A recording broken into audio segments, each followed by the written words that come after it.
प्यारे बच्चों, इस दुनिया में प्रत्येक वस्तु का कुछ मूल्य होता है, लेकिन अनेक बार हम यह देखते हैं कि किसी वस्तु का हमारे लिए कोई मूल्य नहीं। जैसे आपके पुराने खिलौने, आपकी पुरानी किताबें जो आपके लिए मूल्यहीन हो जाते हैं, परंतु फिर भी उनका मूल्य होता है। बहुत से ऐसे भी साधनहीन हैं जिनके लिए आपकी उन पुरानी पुस्तकों, उन पुराने खिलौनों का बहुत महत्व होता है। आज हम एक ऐसा ही पाठ पढ़ेंगे जिसका शीर्षक है मूल्य नहीं मरता।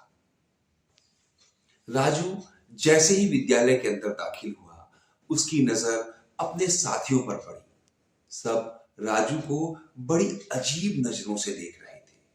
राजू ने उनकी नजरों में अपने लिए उपेक्षा का भाव देखा।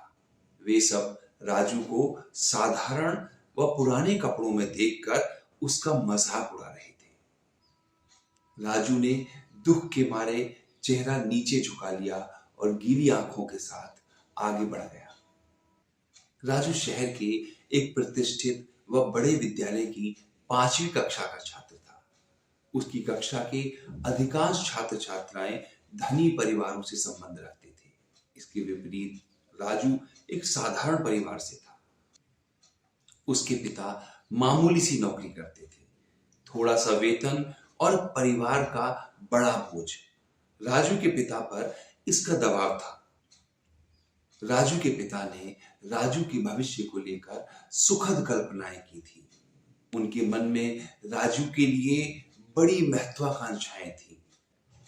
तभी तो तमाम कठिनाइयों के बावजूद उन्होंने राजू को बेहद महंगी तथा अच्छे स्तर की शिक्षा में कोई भी कमी नहीं छोड़ी थी।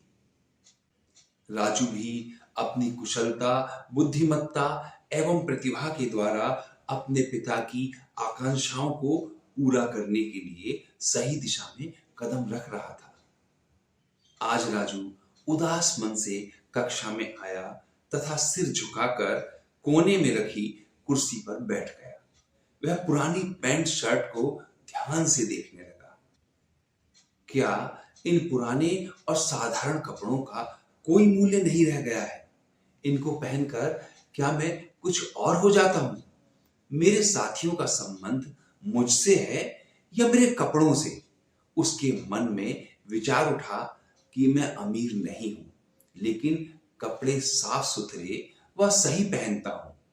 उसका मन आज पढ़ाई में नहीं लग रहा था।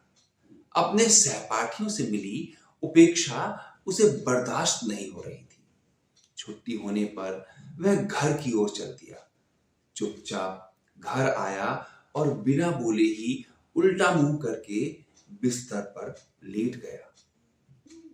वह बहुत दुखी था। उसे उदास और गुमसुम देखकर मां ने पूछा, क्या बात है राजू, क्या हो गया है तुम्हें? राजू कुछ ना बोला। मां ने राजू को प्यार से खाना खिलाया।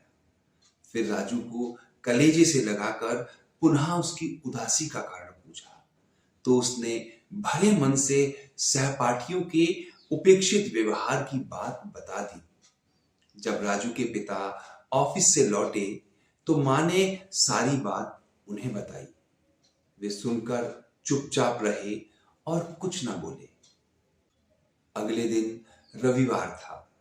विद्यालय में अवकाश था। उसके पिता शाम को बाजार से एक पैकेट लेकर आए और उसे राजू के आगे रख दिया। राजू ने उसे खोला तो आनंद से भर गया। उसके पिताजी उसके लिए एक पैंट और 2 कमीज लाए थे। राजू की खुशी का कोई ठिकाना ना था। अगले दिन वह नए कपड़े पहनकर स्कूल गया तो सहपाठियों ने उससे बड़े अच्छे से व्यवहार किया और बात की।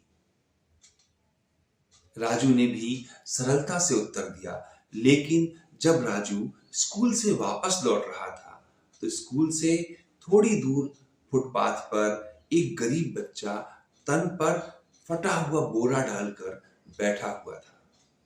राजू को तुरंत खूंटी पर टंगे अपने पुराने कपड़े याद आए। वह दौड़कर गया और कागज में लपेटकर उन कपड़ों को लड़के को लाकर दिया। लड़के को जैसे कोई मूल्यवान खजाना मिल गया हो। उसने राजू के पैर पकड़ लिए और बहुत धन्यवाद दिया। राजू मन ही मन सोच रहा था कि किसी भी वस्तु का मूल्य कभी नहीं मरता, बस अलग अलग लोगों के अनुसार बदल जाता है।